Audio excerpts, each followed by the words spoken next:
Awakening is the next natural stage of human development.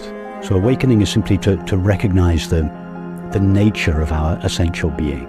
It's not some weird, mystical, religious experience that's only available to the few. It's available to everyone. What we essentially are is already fully awake, fully aware. And it's totally unlimited. Your true nature is closer than the you that you think you are. Consciousness is the ultimate reality of the universe. The next step in science is to say that consciousness is fundamental. What is awakening anyway? Somebody explain that to me.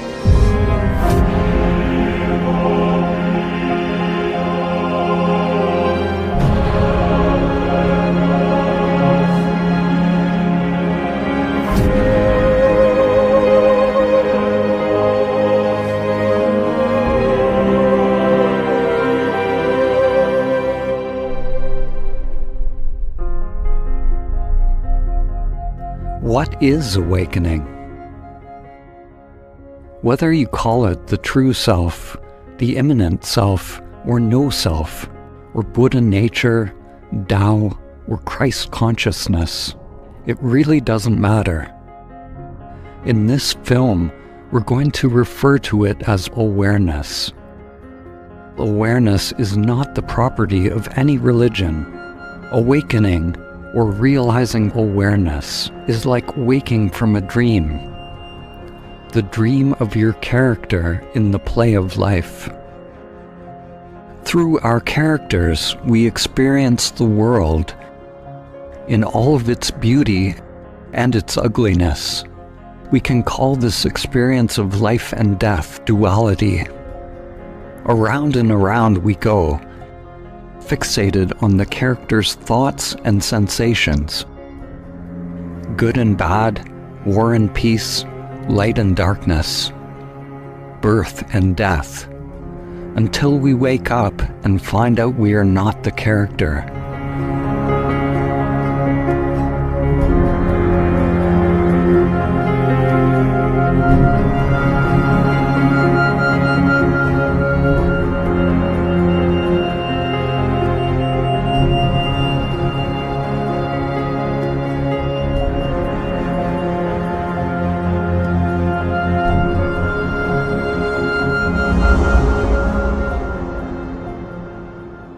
In this film, we are extending an invitation for you to directly experience your true nature, to find out directly, not intellectually, who are you?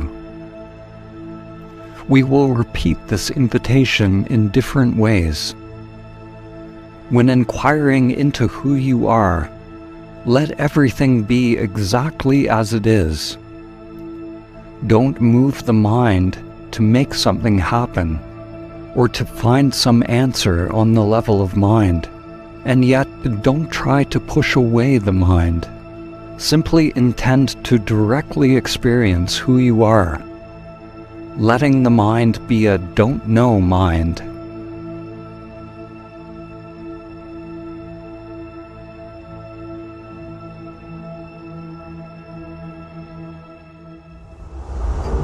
Awakening is the answer to all of the world's problems, on every level. All of the world's problems stem from a delusion, the fundamental delusion of the mind. And that delusion is that I am this limited character. When we're living from a small separate self, there's always some kind of perpetual dissatisfaction. So this can be big dissatisfaction like trauma, or it can be just this background feeling, something's not right, something's wrong, I'm missing something. Even when I have some pleasure, even when I achieve something in world, even when I have a good relationship, if I just have a pause or a moment, there's this dissatisfied feeling like I'm isolated or cut off from something. So this feeling, which it seems like most people have, can motivate us to awaken from that small separate self whose nature is a kind of separation anxiety. This limited character has a tendency to grasp for what it wants. It's just a collection of conditioned patterns of craving what it wants or trying to push away what it doesn't want.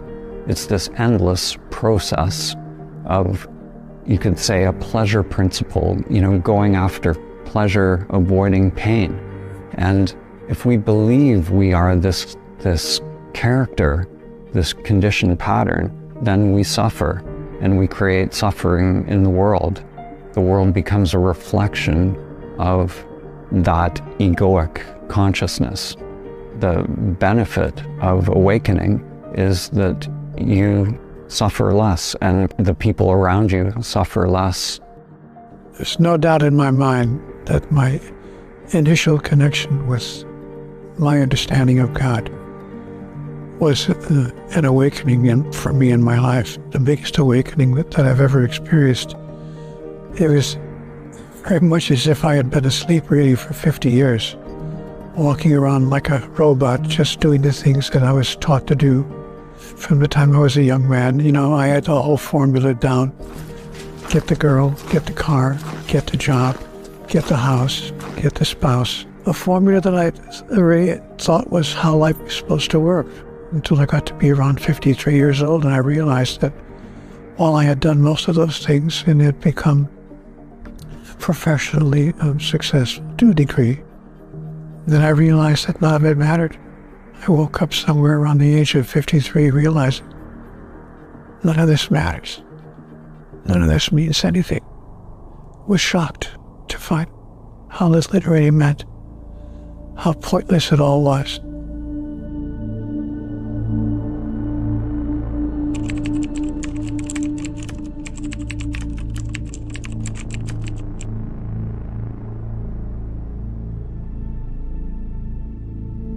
When you stop following the script that has been laid out for your character, the one inherited from parents, society, and biological conditioning, then new dimensions open up within the game.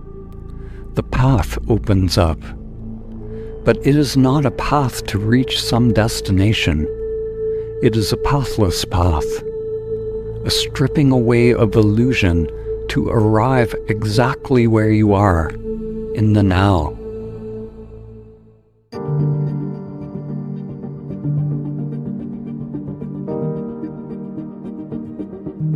My name is Rupert Spira.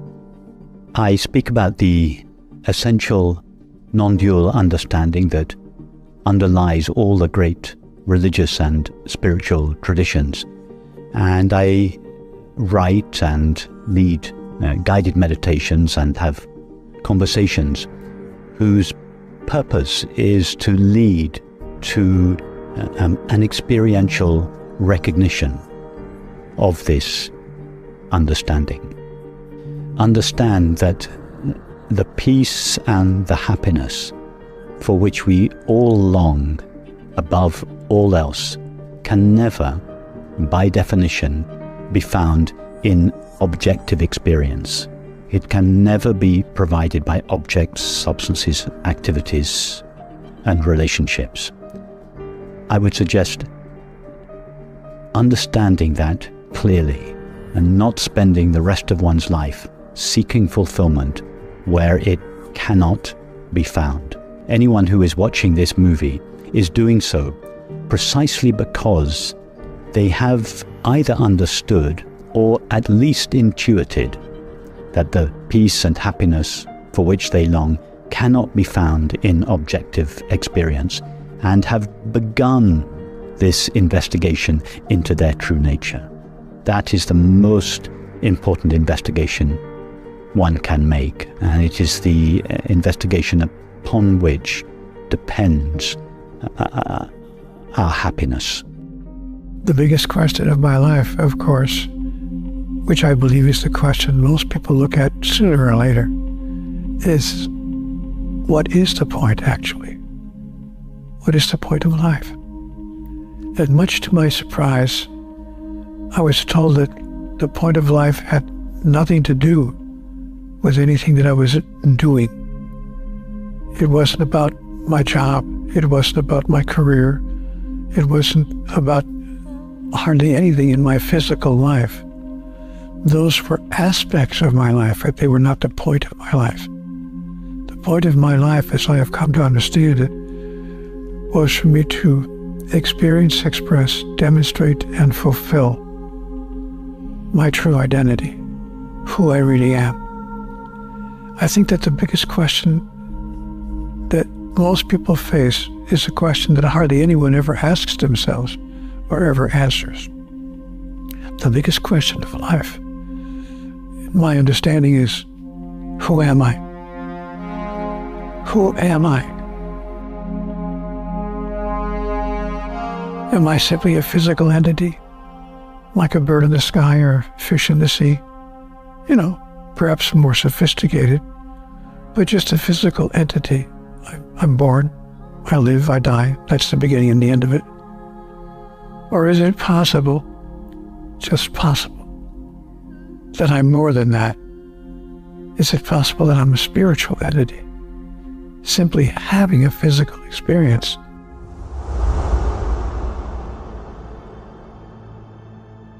Every experience in your life has brought you to this one universal question. Who are you? Don't look for an answer with the mind. Let everything be exactly as it is. Who is aware of the mind? Feel everything that comes up. Who is aware of those feelings? Have a complete experience of everything that comes up as a result of your inquiry.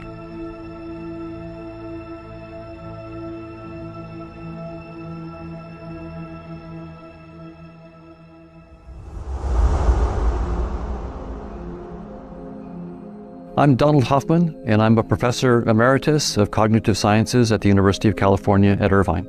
My work has been teaching students, although now I'm emeritus, so I don't teach.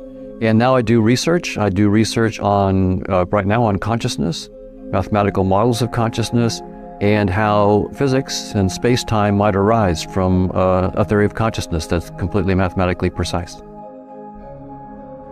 My own journey has been both from the spiritual side and from the science side. So my father was a minister, a fundamentalist Christian minister. So I got that, on Sundays, and I got science at school, and they conflicted, right? The stories I was getting were contradictory. And so as a teenager, I realized I needed to figure things out for myself. And I decided the question I wanted to answer was, are we machines? Are people just machines or not? I mean, from the physicalist point of view, we would just be machines. From a spiritual point of view, we wouldn't be machines. It wasn't precise enough to say what we would be. And so I decided to ask the question scientifically, are we just machines? And the best way I thought to do that would be to study artificial intelligence. And so I went to MIT and was in the artificial intelligence lab studying artificial intelligence, and also in what's now the brain and cognitive science department studying the human side of things, because I wanted to do both. I wanted to see what can machines do and what's special, if anything, about humans and human neuroscience. To answer that very question, are the spiritual traditions right? Are we more than just machines? Or is the physicalist scientific point of view right? And we are just machines, and consciousness is just an artifact of brain activity. The scientific materialist paradigm that has been predominant in the last century denies the existence of anything beyond the physical, anything that cannot be verified by the scientific method. Science is at an impasse. It cannot move beyond the paradox that is fundamental to quantum physics, which brought it face to face with the observer, with consciousness itself. Likewise, religions are for the most part functioning only on the level of belief. They've lost their original purpose, which was to lead to direct experience of the truth of who and what we are. The split between science and spirituality has rendered both impoverished. Religions and spiritual systems desperately need rigorous methods, which can be shown to create conditions for awakening to happen. And science desperately needs an openness to the possibility of something beyond the physical. It is not about giving up religion or science, but about going deeper, being willing to change ourselves so that we become a better tool for investigation. We are the ones doing the experiment and the experiment itself. Religion has been the language and the container of these traditions of meditation, spirituality, that have been written down and passed on through the generations. Now, certainly there is some language that is very literal, which divides religions and divides cultures when things are taken literally. But if you feel the spirit of religion, you can follow the thread back to authentic awakening. Anyone has the potential, whether they have belief or no belief, because awakening is inherent within our human consciousness just by our human birth. So whatever you call it and whatever language is used, there's certain principles that seem to be the same throughout these different religions and spiritualities and meditation traditions. When I was younger, this understanding was mainly available in the Eastern spiritual traditions. It was available in the Western traditions, but it was so disguised and codified in those traditions as to be almost inaccessible. So many people of my generation went physically, or at least intellectually, to the East to find this understanding. And Eastern culture, by comparison with Western culture, is exotic. And so this understanding acquired a flavor of the exotic from the cultures in which it was expressed. And many people, myself included, thought as a result of this that there was something exotic about the non-dual understanding, that it required some extraordinary way of life. You had to give up family life, or grow your hair, or get a special name, or subscribe to some kind of teacher or tradition, or engage in strange practices. All these kind of things which had nothing to do with the core understanding, and they were to do with the culture in which the understanding was expressed at a particular time. So now the understanding has been completely divested of the traditional cultural packaging in which many of us first heard about it, and now just the essential understanding is available in a way that enables us to carry on leading our lives exactly as they are. Family life, work life. It's not necessary to make any external changes in one's life.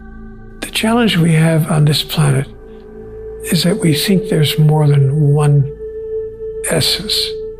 So we live in a world of what I would call duality. There's male and female, black and white, big and small, fast and slow, up and down, here and there, before and after. But in fact, there's only one thing. All things are one thing. And there is only one thing. So it turns out that when we look deeply at everything, we see that here and there, big and small, fast and slow, up and down, left and right, male and female, are all the same thing, simply expressing different characteristics, but in no way separate from each other.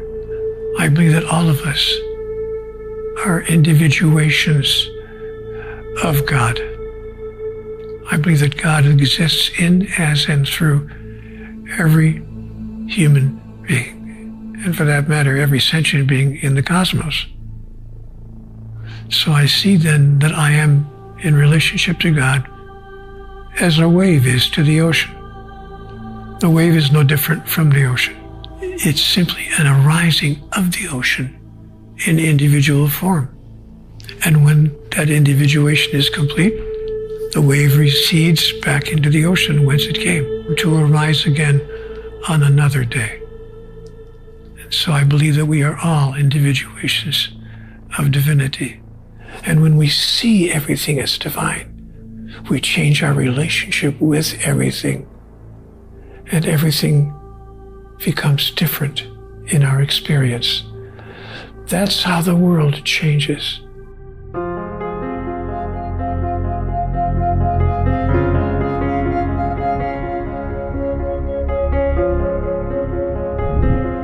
Consciousness is the ultimate reality of the universe. So we might well ask, if consciousness is the ultimate reality of the universe and everything and everyone is obviously that, then how come that the world appears to us as a multiplicity and diversity of discrete and independently existing people and animals and things, all made out of stuff called matter? How can we reconcile this statement that consciousness is the ultimate reality of the universe when it appears as a multiplicity and diversity of objects made out of matter? So the evidence that I'm using to suggest that consciousness is fundamental has many aspects to it.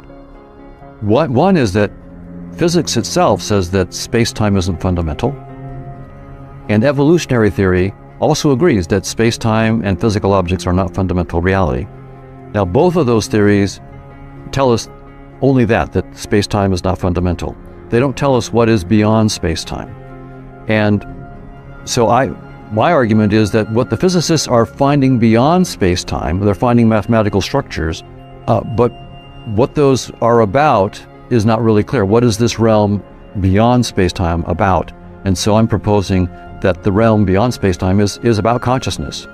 And I would suggest that infinite consciousness has the ability to localize itself as numerous separate subjects of experience. That is, all sentient beings, all people, all animals. Each of us are localizations of infinite consciousness, in infinite consciousness, made only of infinite consciousness, from whose perspective it views its own activity as the outside world. So what appears to us as a world made out of matter, from our localized perspectives, is, from the point of view of reality, simply the activity of the one infinite consciousness. In other words, in the ultimate analysis, there are no discrete or independently existing things or people.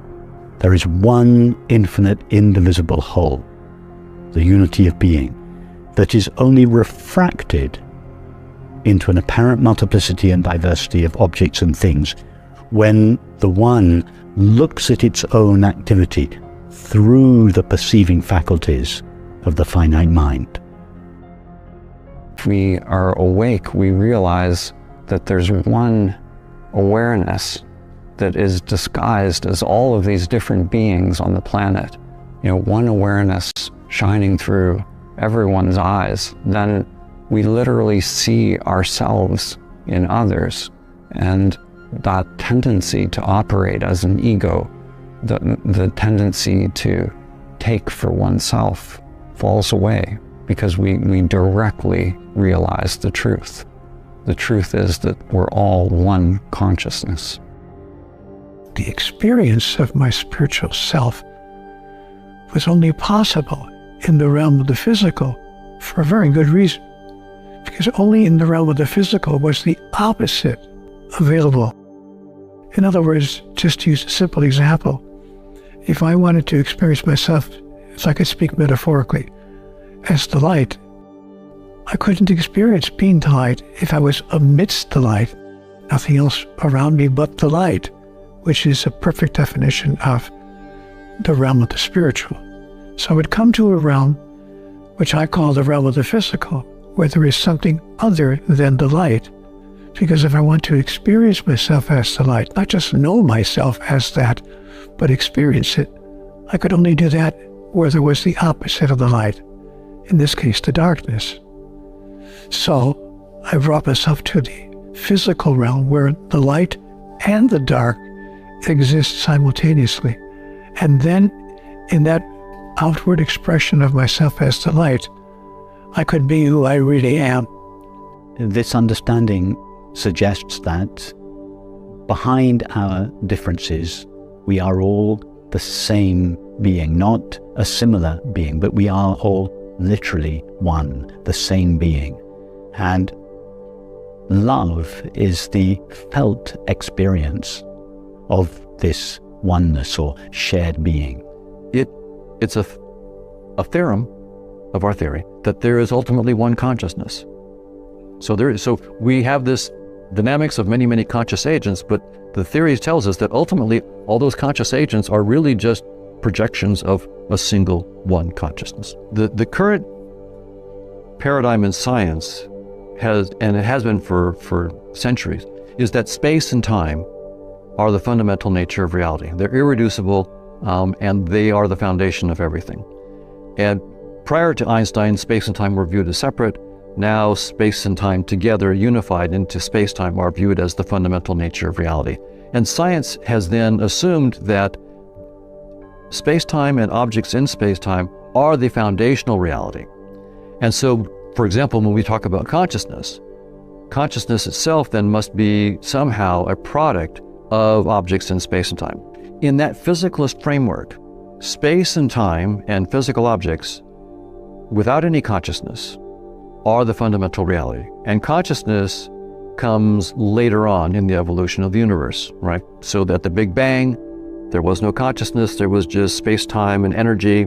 The energy coalesced into massive particles, and eventually life emerged after who knows how many millions or hundreds of millions or billions of years. Then after that, consciousness came even later. From that point of view, when you die, the physical complexity that gave rise to consciousness dissolves, and so your consciousness dissolves. And so the physicalist framework really does eliminate consciousness as a fundamental thing altogether, and says that when your body dies, your consciousness goes with it. From this other point of view, what I've done with my colleagues is we used evolutionary theory to point out that it's an implication of evolutionary theory that space and time is not fundamental. So the physicalist interpretation of evolution is wrong. The idea that space and time and particles somehow have evolved to human organisms is the wrong framework, because space-time itself is not fundamental. We're positing a dynamics beyond space-time that's much richer, this dynamics of consciousness. What we do not do is throw away our old theories. When physicists say space-time is doomed, that doesn't mean we no longer pay attention to Einstein. Absolutely not. We pay attention to Einstein. Any new theory beyond space-time that the physicists come up with better project into space-time and give us back Einstein, and it better give us back quantum theory, or you're wrong.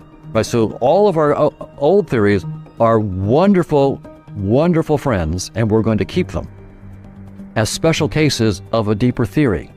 So in our theory of consciousness, we have to do the same thing. We can't just propose anything we want. We have to have a theory of consciousness that projects and gives us back space-time. It gives us back quantum theory. It gives us back special and general relativity, and it gives us back evolution by natural selection.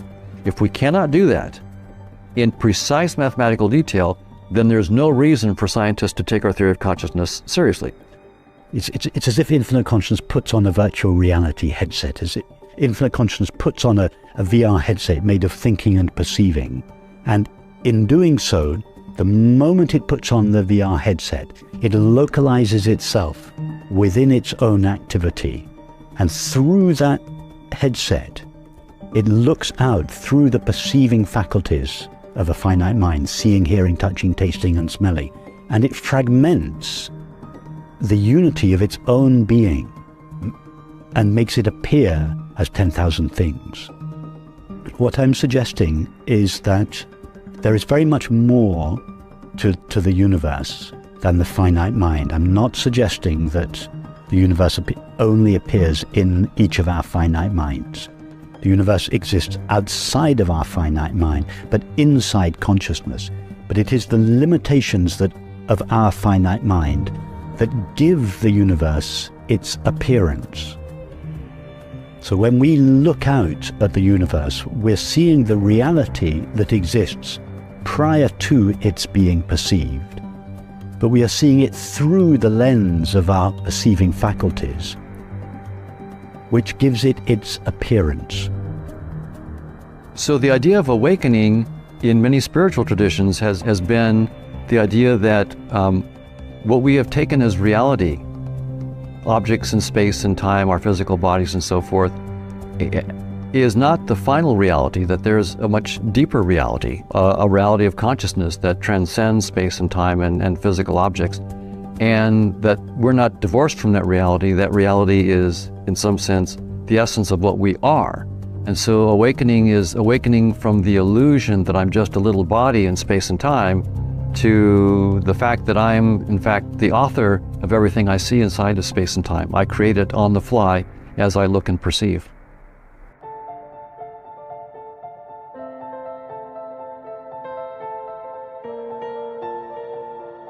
One becomes awakened by recognizing that what we essentially are is already fully awake, fully aware, complete, whole, fulfilled, at peace.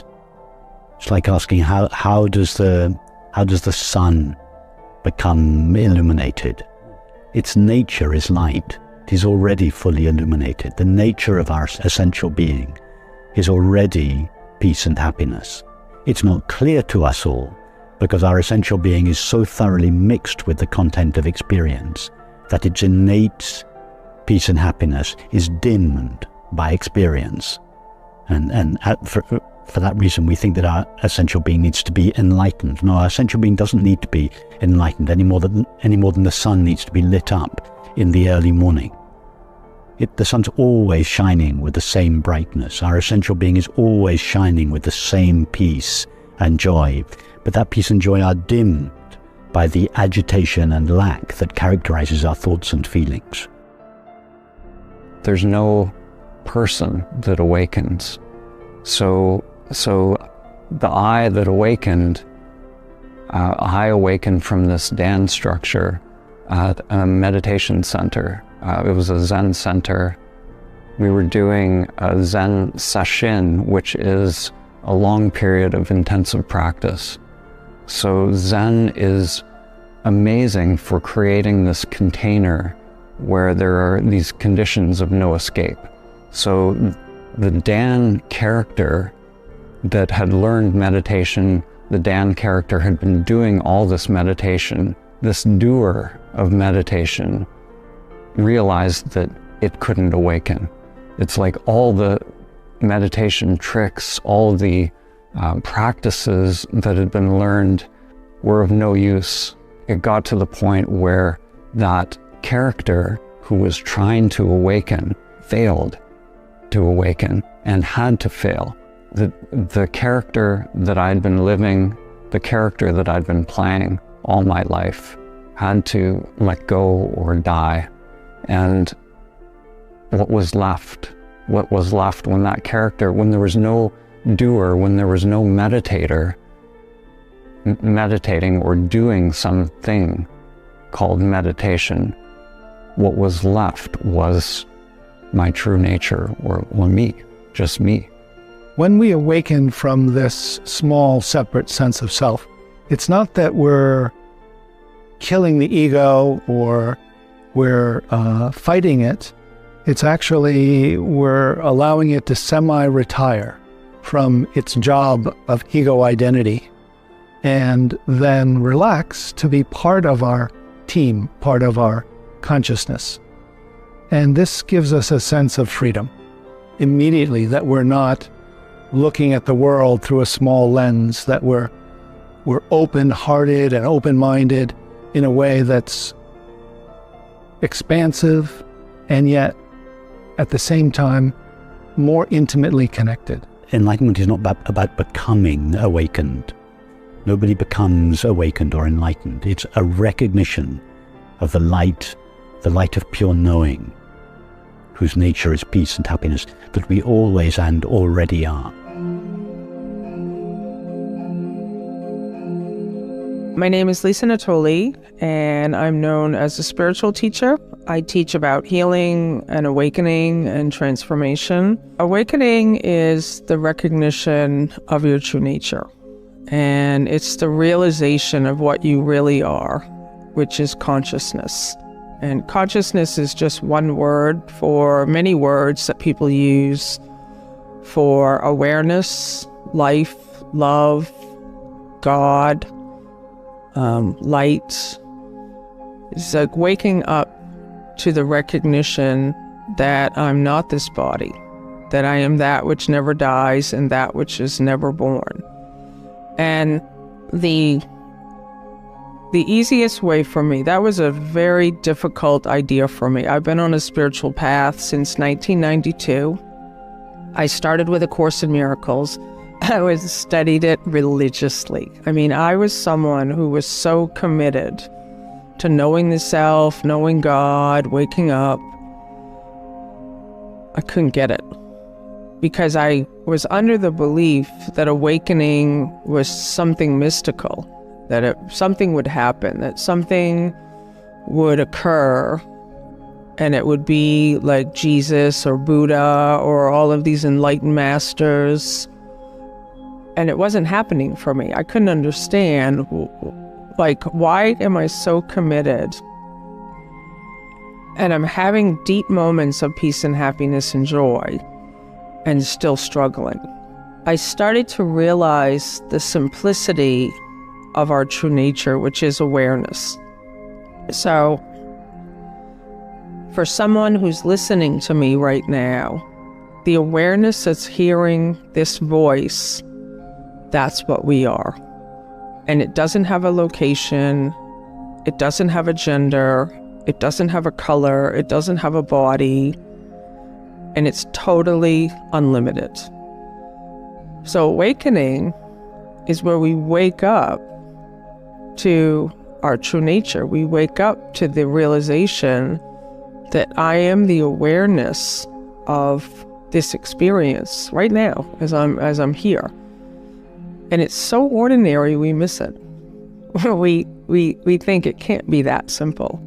The recognition of our true nature, it doesn't lead to happiness. It is happiness. That the nature of being is happiness itself. So the recognition of our true nature is the experience of happiness.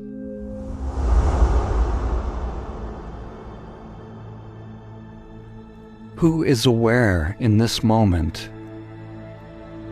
The mind will look for something or try to complicate it. You already are that which the mind is looking for. The mind will always miss it, so don't look to the mind for an answer. Don't push away your thoughts, and don't get caught in the thoughts. Simply let go of the interest or attachment to thoughts, ideas, and beliefs. Intend to directly experience who you are. Don't try to negate the mind or to achieve some state. All doing, all manipulation, all movement is more controlling by the mind. Allow the mind to be as it is.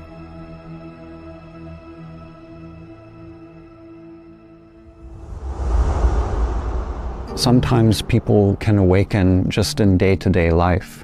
They don't necessarily need practice. So sometimes things will happen in life where there's an interrupt in the pattern of view, and there can be a spontaneous awakening. But if someone's life is just going on in a kind of robotic pattern or repetitive pattern, then some sort of intervention is necessary if one is called to awakening. And that interrupt in the pattern of view is sometimes called sadhana or spiritual practice.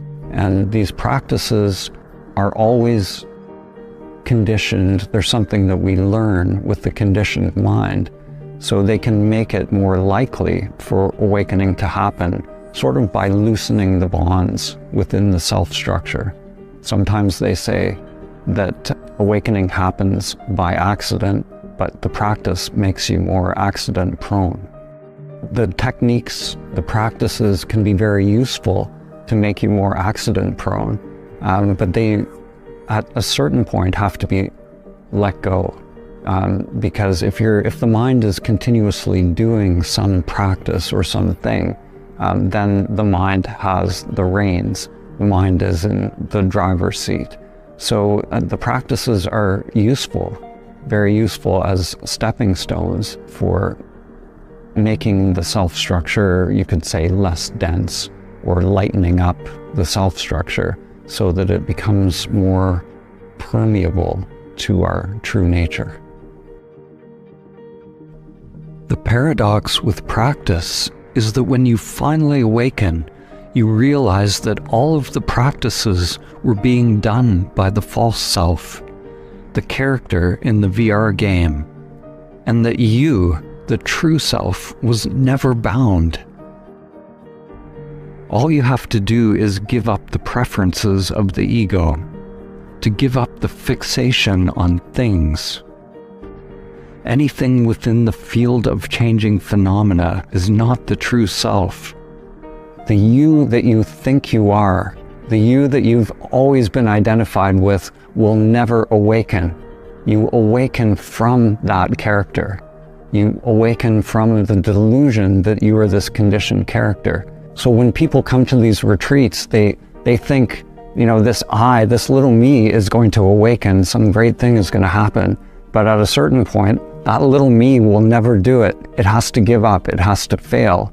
And it's only in that failure we realize who we are, that we've always been aware, we've always been present. We just got hooked into this character and we believed we were that.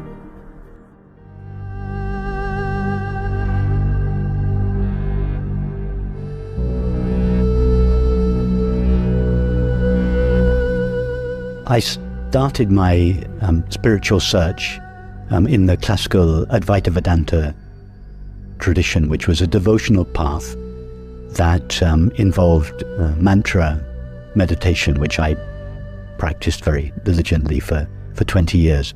And mantra meditation involves focusing your attention on a sound, and then gradually the sound fades. However, it was really when I came in touch with the direct path that my spiritual search really reached its culmination. Because in this direct approach, we don't give our attention to any object, however subtle, for instance, a mantra, a sound, the breath. We allow our attention to sink inwards or backwards into its source. Let's use an analogy. Imagine that you are watching your life on a television screen. You are identified with the character on the screen. Day after day, year after year, you are involved with the story of the character, when suddenly you wake up out of the story to notice the screen on which the character appears, and you realize you are not the character you have been watching. Objects can come and go on the screen. Characters come and go, but the screen remains unchanged. The character can get wet, but the screen does not get wet. The character can be disturbed, but the screen is not disturbed. Without the screen, the characters would not exist. Yet the screen goes unnoticed. The characters go about their scripted lives. Awareness is like the screen. It is like the space in which all thoughts, emotions, all states of consciousness come and go.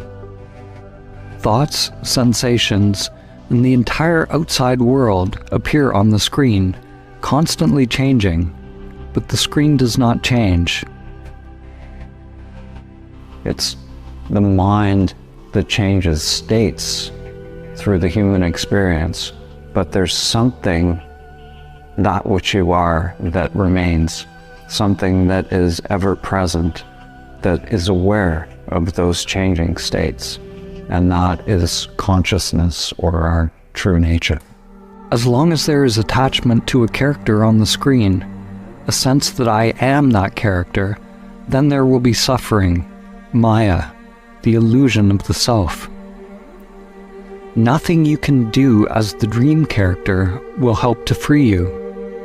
Whether you follow the script in the drama of your life or rebel against the script, if you act from the point of view of the character, then you're caught in the illusion.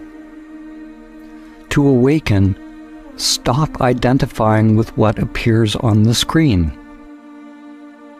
Recognize that it is all impermanent. Stop reacting to thoughts and treating the program as real. If I withdraw attention from the screen, turning awareness towards itself, an unfathomable thing happens. Awareness itself wakes up. This is not a happening. Happening is what happens on the screen. Awakening is just recognizing the screen that was always already there. Do not believe your next thought. Instead, turn awareness towards awareness itself.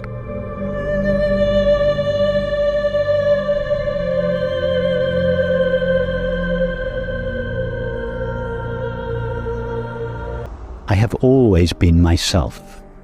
My sense of myself runs throughout my life. It remains consistently present throughout my life. What is present in me now that was present yesterday, last year, 10 years ago, and when I was a 2-year-old child? What is this essential I or self to whom all my experience happens?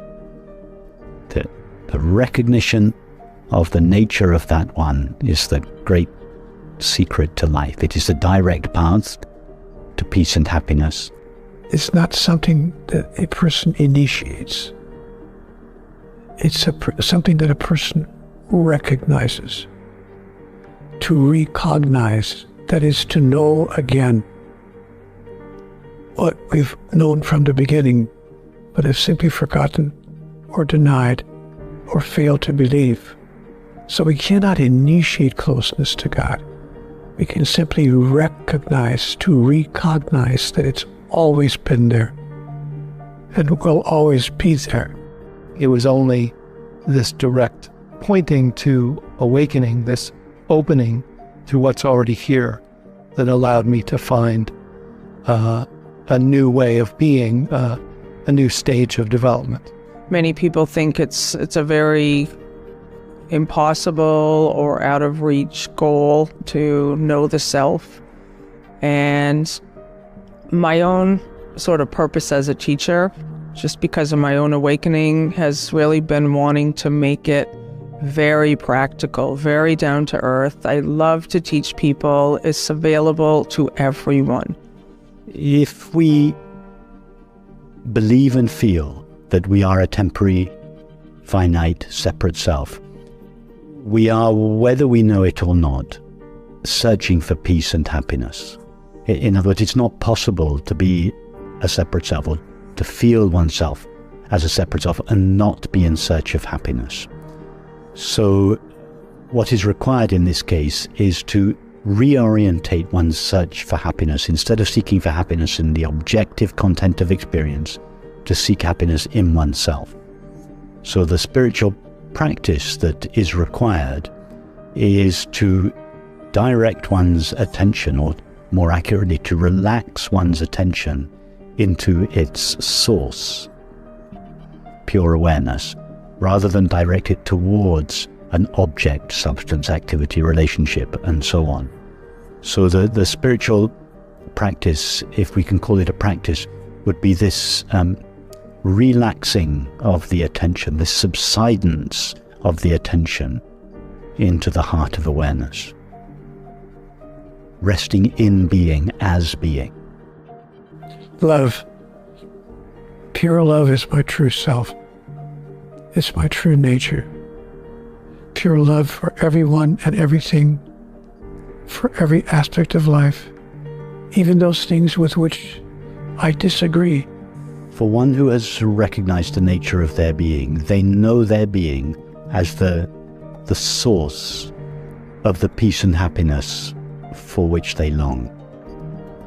So the world no longer becomes the place in which they seek happiness, seek fulfillment.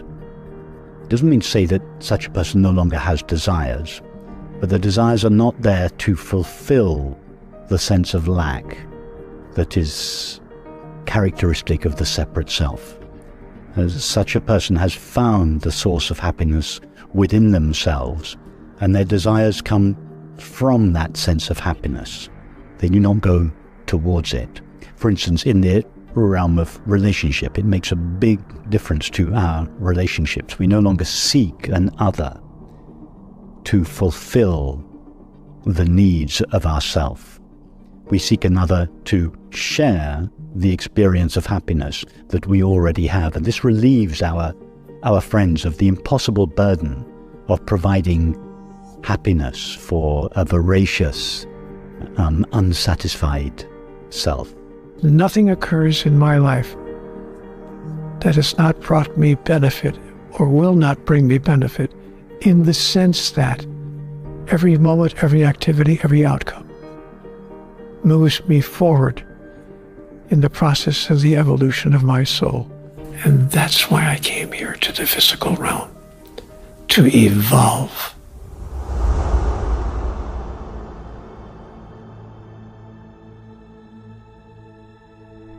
Remain open. Feel your inner aliveness, letting energy circulate freely. Don't try to make anything happen. Who is aware of that energy, that inner aliveness?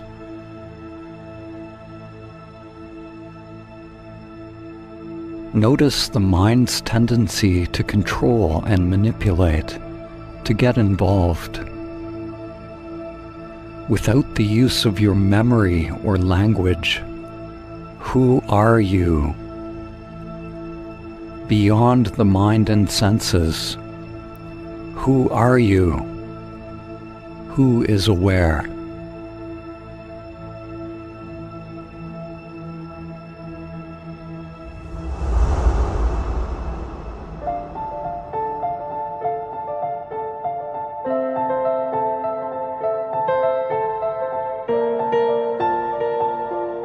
Many people who are hearing these ideas for the first time, they've never even heard of the idea of the self. In my mind, there's two different camps of people. There are those who are on a spiritual path and they have heard this idea. They're trying to reach the self. They're trying to be the self. They're seeking, they're searching. And then there's other people who have just been living their life. They've never heard of these ideas before. They've never heard of know thyself. And many people think know thyself means know the body, know yourself, be authentic. What it really means is to know thyself, is to know what you are in truth, to really know your true nature. The words know thyself were carved on the entrance of the Temple of Apollo in Delphi, and as such stand as an invitation at the dawn of Western civilization to humanity, suggesting that to know thyself is really the foundation of all civilization. Why? Because our self stands at the center of all our experience. Whatever we are experiencing, it is we who are experiencing it. Whatever we think and feel, our thoughts and feelings arise on behalf of ourself. Whatever activities and relationships we are engaged in, we engage those activities and relationships in service of ourself. So our self stands at the center of our experience. So what could be more important than to know the nature of ourself. And would it be possible to know the nature of anything else if we do not first know the nature of that which knows it? I think awakening is about ending the nightmare and stepping into the dream. What by that I mean, we desert or finally abandon the nightmare of what we've been told about life, about God, and about ourselves. And we step into the dream of our grandest notion. I often ask, what do you think your life would be like if you found yourself stepping into the highest, grandest, most wonderful thought you ever had about God and about life and about yourself? So this recognition of our true nature is not only the recognition that brings our desire for happiness in the world to an end. It is also the recognition that enables us to live in a way that is consistent with the understanding that at the deepest level, everything and everyone are one. This understanding would bring kindness, compassion, justice, tolerance, understanding into our society. Our society would be revolutionized by this understanding. As humanity lets go of ego-based approaches, then science, religion, politics, and economics start to reflect the perennial wisdom. Whether it is the native traditions who realize great spirit in all things, or the Egyptian Kemetic traditions who describe the human evolutionary journey from the lowly scarab to the one source. Or when we hear the words of the mystics of the Christian, Hindu, Muslim, or Buddhist traditions, or the teachings of Plato and Plotinus, we find that those who have realized their true nature speak of groupings of conscious agents. Of course, they use the language of their culture and times to express the one perennial truth. Science is now starting to see not a world of unconscious particles and fields, but a universe made of conscious agents. Something new is emerging in the world of science.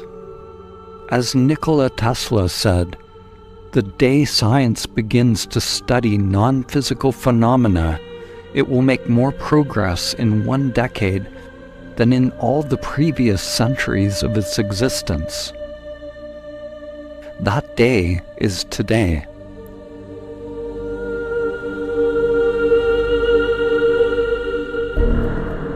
Every time that we've had a mathematically precise advance in science, it has opened up new technologies that look like magic compared to what we had before.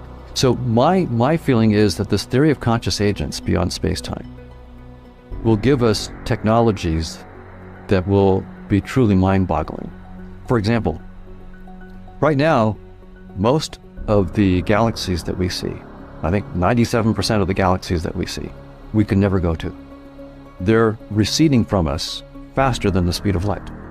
So that they're not moving through space faster than the speed of light. Space itself is expanding so quickly that their speed moving away from us is greater than the speed of light. So we could never travel through space to go to 97% of the galaxies that we can see.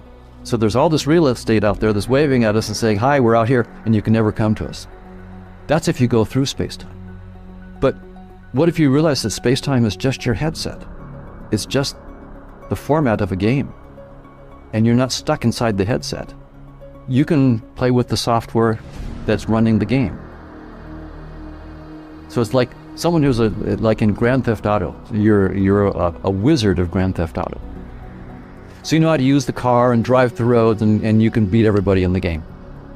But suppose you actually know the software that runs Grand Theft Auto. So you step outside of the Grand Theft Auto headset and you can play with the software. Well, you can take the gasoline out of the tank of the wizard. You can give him a flat tire. You can change the geometry of the roads. You can do whatever you want to. So once we understand our space-time headset, we won't have to travel to the Andromeda galaxy through space-time, which would take us 2.4 million years, we can just go around space-time.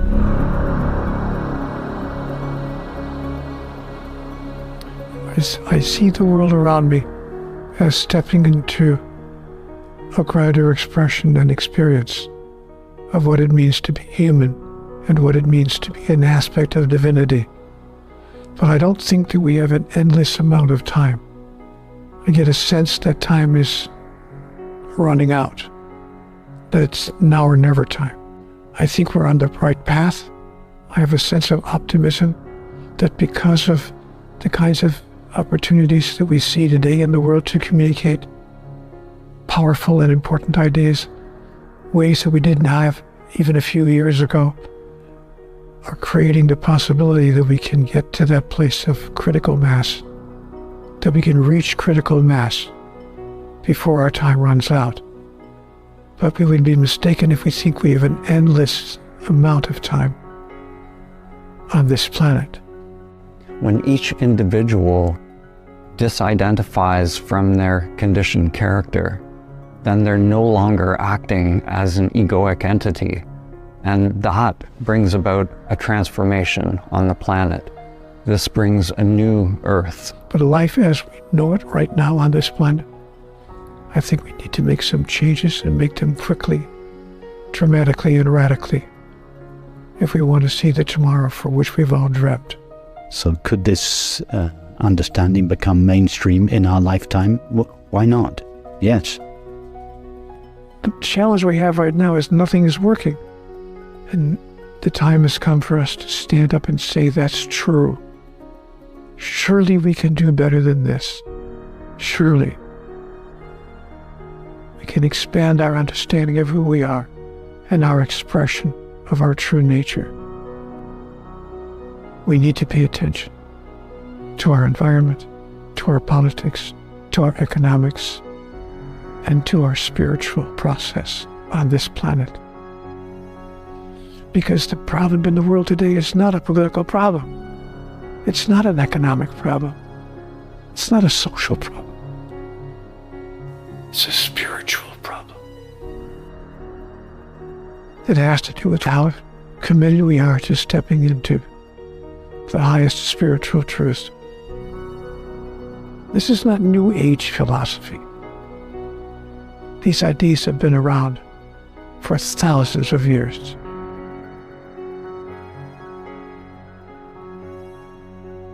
The perennial wisdom has been expressed through countless traditions and cultures, and like awareness itself, has always been hidden in plain view.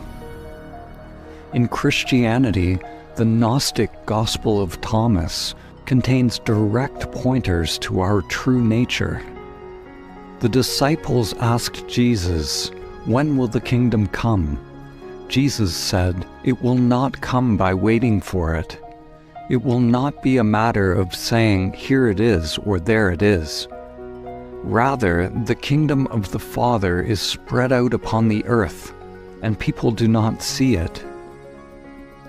The kingdom is not here or there. Awareness is not here or there. It is not fixed in time and space. If you are waiting for something to happen, for some outward event or some state, some ascension, some healing or some energy, then your conditioned mind is still seeking. It is still mediating your experience of the now.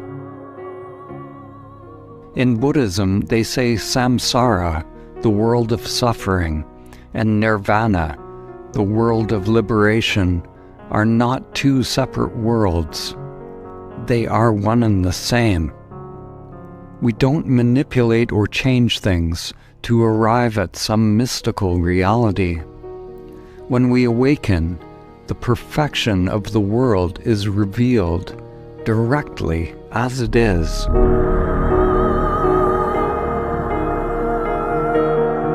Is it possible to simply be here and now in this moment, unmediated by that seeking mind?